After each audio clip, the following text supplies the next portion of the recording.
ಕನ್ನಡ ನಾಮಫಲಕ ಕಡ್ಡಾಯಕ್ಕೆ ಈಗ ಸಿಎಂ ಸೂಚನೆಯನ್ನ ನೀಡಿದ್ದಾರೆ. ಕರವೇ ಕೆರಳಿದೆ ಒಂದು ಕಡೆ, ಮತ್ತೊಂದು ಕಡೆಯಲ್ಲಿ ಎಲ್ಲೆಲ್ಲ ಇಂಗ್ಲಿಷ್ ಬೋರ್ಡ್ಗಳಿದೆಯೋ ನಾಮಫಲಕಗಳಿದೆಯೋ ಅದೆಲ್ಲದಕ್ಕೂ ಕೂಡ ಮಸಿ ಬಳಿದು ಕಿತ್ತೊಗೆಯಲಾಗ್ತಾ ಇದೆ. ಫೆಬ್ರವರಿ 28ರ ಒಳಗೆ ಸರ್ಕಾರದ ನಿಯಮವನ್ನ ಪಾಲಿಸಬೇಕು ಅಂತ ಸಿಎಂ ಈಗ ಹೇಳಿದ್ದಾರೆ. ಸಭೆಯನ್ನ ನಡೆಸಿದ್ದಾರೆ. ಸಭೆಯ ಬಳಿಕ ಸಿಎಂ ಸಿದ್ದರಾಮಯ್ಯ ಘೋಷಣೆಯನ್ನ ಮಾಡಿದ್ದಾರೆ. ಕನ್ನಡ ನಾಮಫಲಕ ಕಡ್ಡಾಯಕ್ಕೆ ಸಿಎಂ ಸೂಚನೆ ಕೊಟ್ಟಿದ್ದಾರೆ. February 28 deadline. ಫೆಬ್ರವರಿ 28ರ ಒಳಗೆ ಸರ್ಕಾರದ ಈ ನಿಯಮವನ್ನ ಪಾಲಿಸಿ. ಹಿಂದಿನ ಸರ್ಕಾರದ ಅವಧಿಯಲ್ಲಿ ಇದು 50-50 ರೇಷಿಯೋ ಇತ್ತು. 50% ಕನ್ನಡ, 50% ಇಂಗ್ಲಿಷ್. ಈಗ 60:40 ಆ ನಿರ್ಧಾರಕ್ಕೆ ಬಂದಿದೆ ಸರ್ಕಾರ. ಕನ್ನಡದಲ್ಲಿ 60%, ಬೇರೆ ಭಾಷೆಯಲ್ಲಿ 40% ನಾಮಫಲಕ. ಈ ಸಂಬಂಧ ಅಧಿಕಾರಿಗಳಿಗೆ ಸೂಚನೆಯನ್ನ ಕೂಡ ನೀಡಲಾಗಿದೆ ಅನ್ನುವಂತ ಮಾತನ್ನ ಹೇಳಿದ್ದಾರೆ ಸಿಎಂ. ಸಭೆಯನ್ನ ನಡೆಸಿದ್ದಾರೆ. ಸಭೆಯ ಬಳಿಕ ಈ ಹಿಂದಿನ ಸರ್ಕಾರದ ನಿರ್ಧಾರ 50% ಇತ್ತು.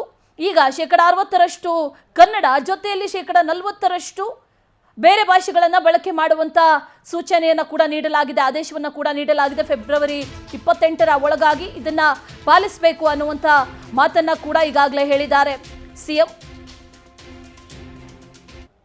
23ರ ಮಾರ್ಚ್ ತಿಂಗಳ 10ನೇ ತಾರೀಕು ಹಿಂದಿನ ಸರ್ಕಾರ ಇರುವಾಗ ಚುನಾವಣೆಗಿಂತ ಮುಂಚಿತವಾಗಿ ಒಂದು ಕಾನೂನನ್ನ ಮಾಡಿದ್ದಾರೆ. ಆ ಕಾನೂನು ಏನಪ್ಪಾ ಅಂತಂದ್ರೆ ಕನ್ನಡ ಭಾಷಾ ಸಮಗ್ರ ಅಭಿವೃದ್ಧಿ ಅಧಿನಿಯಮ 2022. ಕನ್ನಡ ಭಾಷಾ ಸಮಗ್ರ ಅಭಿವೃದ್ಧಿ ಅಧಿನಿಯಮ 2022. ಇದು ಕಾನೂನು ಮಾಡಿರೋದು 2023 ಮಾರ್ಚ್. 2 ಸದನದಲ್ಲಿ ಪಾಸ್ ಆಗಿದೆ. ರಾಜ್ಯಪಾಲರು ಕೂಡ ಇದಕ್ಕೆ ಅಂಕಿತವನ್ನ ಹಾಕಿದ್ದಾರೆ.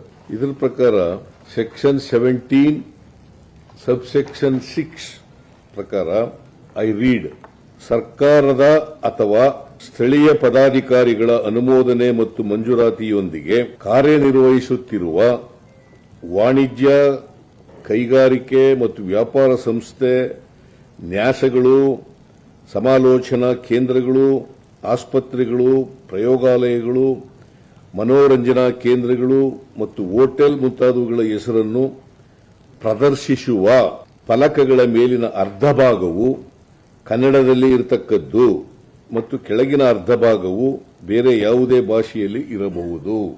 23ರ ಮಾರ್ಚ್ ತಿಂಗಳ 10ನೇ ತಾರೀಕು ಹಿಂದಿನ ಸರ್ಕಾರ ಇರುವಾಗ ಚುನಾವಣೆಗಿಂತ ಮುಂಚಿತವಾಗಿ ಒಂದು ಕಾನೂನನ್ನ ಮಾಡಿದ್ದಾರೆ.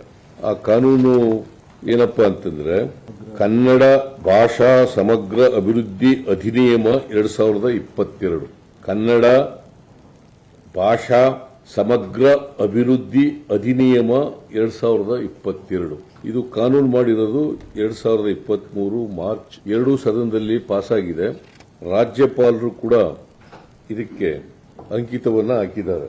ಇದರ ಪ್ರಕಾರ ಸೆಕ್ಷನ್ 17 ಸಬ್ಸೆಕ್ಷನ್ 6 ಪ್ರಕಾರ ಐ ರೀಡ್, ಸರ್ಕಾರದ ಅಥವಾ ಸ್ಥಳೀಯ ಪದಾಧಿಕಾರಿಗಳ ಅನುಮೋದನೆ ಮತ್ತು ಮಂಜೂರಾತಿಯೊಂದಿಗೆ ಕಾರ್ಯನಿರ್ವಹಿಸುತ್ತಿರುವ ವಾಣಿಜ್ಯ, ಕೈಗಾರಿಕೆ ಮತ್ತು ವ್ಯಾಪಾರ ಸಂಸ್ಥೆ, ನ್ಯಾಸಗಳು, ಸಮಾಲೋಚನಾ ಕೇಂದ್ರಗಳು, ಆಸ್ಪತ್ರೆಗಳು, ಪ್ರಯೋಗಾಲಯಗಳು, ಮನೋರಂಜನಾ ಕೇಂದ್ರಗಳು ಮತ್ತು ಹೋಟೆಲ್ ಮುಂತಾದವುಗಳ ಹೆಸರನ್ನು ಪ್ರದರ್ಶಿಸುವ ಫಲಕಗಳ ಮೇಲಿನ ಅರ್ಧ ಭಾಗವು ವಾಣಿಜ್ಯ, ಕೈಗಾರಿಕೆ ಮತ್ತು ವ್ಯಾಪಾರ ಸಂಸ್ಥೆ, ನ್ಯಾಸಗಳು, ಸಮಾಲೋಚನಾ ಕೇಂದ್ರಗಳು, ಆಸ್ಪತ್ರೆಗಳು, ಪ್ರಯೋಗಾಲಯಗಳು, ಮನೋರಂಜನಾ ಕೇಂದ್ರಗಳು ಮತ್ತು ಹೋಟೆಲ್ ಮುಂತಾದವುಗಳ ಹೆಸರನ್ನು ಪ್ರದರ್ಶಿಸುವ ಫಲಕಗಳ ಮೇಲಿನ ಅರ್ಧ ಭಾಗವು ಕನ್ನಡದಲ್ಲಿ ಇರತಕ್ಕದ್ದು ಮತ್ತು ಕೆಳಗಿನ ಅರ್ಧ ಭಾಗವು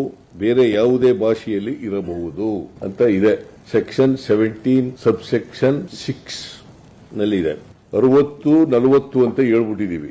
24ನೇ ಮಾರ್ಚ್ 2018ರಲ್ಲಿ ಹೇಳ್ಬಿಟ್ಟಿದೀವಿ. ಏನ್ ಹೇಳಿದೀವಿ ಅಂತಂದ್ರೆ ನಗರ ಪಾಲಿಕೆ ಜಿಲ್ಲೆಯಾದ್ಯಂತ ವ್ಯಾಪ್ತಿಯಲ್ಲಿ ಬರುವ ಎಲ್ಲ ಅಂಗಡಿ, ಮುಗ್ಗಟ್ಟುಗಳು, ವಾಣಿಜ್ಯ ಸಂಕೀರ್ಣಗಳು, ನಾಮಫಲಕಗಳಲ್ಲಿ ಕನ್ನಡವನ್ನು ಪ್ರಧಾನವಾಗಿ ಅಂದರೆ 60 ಭಾಗ ಕನ್ನಡವನ್ನು ಬಳಸತಕ್ಕದ್ದು. ಈ ಸರ್ಕ್ಯುಲರ್ ಕೊಟ್ಟಿರೋದು 28 ಒಳಗಡೆ ಅಂಗಡಿ, ಮುಗ್ಗಟ್ಟುಗಳು, ವ್ಯಾಪಾರ ಸ್ಥಳಗಳು, ಬೇರೆ ಬೇರೆ ಹೋಟೆಲ್ಗಳಿರ್ಬೋದು, ಬೇರೆ ಇರ್ಬೋದು, ಅವೆಲ್ಲವೂ ಕೂಡ ಮಾಲ್ಗಳಿರ್ಬೋದು, ಎಲ್ಲವೂ ಕೂಡ ಇವು 28 ಒಳಗಡೆ ಇದನ್ನ ಈ ಆಕ್ಟ್ ಫಾಲೋ ಮಾಡಬೇಕು. February 28 2024 February 28. I think I made my self very clear. ನಾನು ಅಲ್ಲಿವರೆಗೆ ಕಾಯೋದು ಬೇಡ ಅಂತ ಹೇಳಿ, ಯಾಕಂದ್ರೆ ಈಗಿನಿಂದ ಹೆಸರು ಬದಲಾಯಿಸಬೇಕಲ್ಲ. ಈಗ 28 ಅವಕಾಶ ಇರೋದು. ಆರ್ಡಿನೆನ್ಸ್ ಯಾಕೆ ಮಾಡ್ತಾ ಇದೀವಿ ಅಂದ್ರೆ assembly C not in session. Because ನಾಳೆ ಬರ್ಕೋಬಹುದು, ಕೆಲವರು ನಾಳಿದ್ದು ಬರೀಬಹುದು, ಅದಕ್ಕೋಸ್ಕರ ಆರ್ಡಿನೆನ್ಸ್ ಮಾಡ್ತಾ ಇರೋದು. ಈಗ ಶಾಂತಿಯುತವಾದಂತ ಪ್ರತಿಭಟನೆ ಮಾಡಲಿಕ್ಕೆ ಸರ್ಕಾರದ ವಿರೋಧ ಇಲ್ಲ.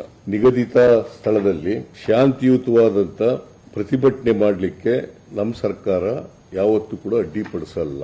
V believe in democracy, we believe in constitution. ಅಡ್ಡಿಪಡಿಸಲ್ಲ. ಆದ್ರೆ ಕಾನೂನಿಗೆ ವಿರುದ್ಧವಾಗಿ ಯಾರಾದರೂ ನಡ್ಕೊಂಡ್ರೆ ಅದನ್ನ ಸರ್ಕಾರ ಸಹಿಸಲ್ಲ. ಕಾನೂನು ರೀತ್ಯ ನಡ್ಕೋಬೇಕು. ಕಾನೂನು ರೀತ್ಯ ನಡ್ಕೊಳ್ಳದೆ ಹೋದರೆ ಸರ್ಕಾರ ಅದನ್ನ ಸಹಿಸಲ್ಲ.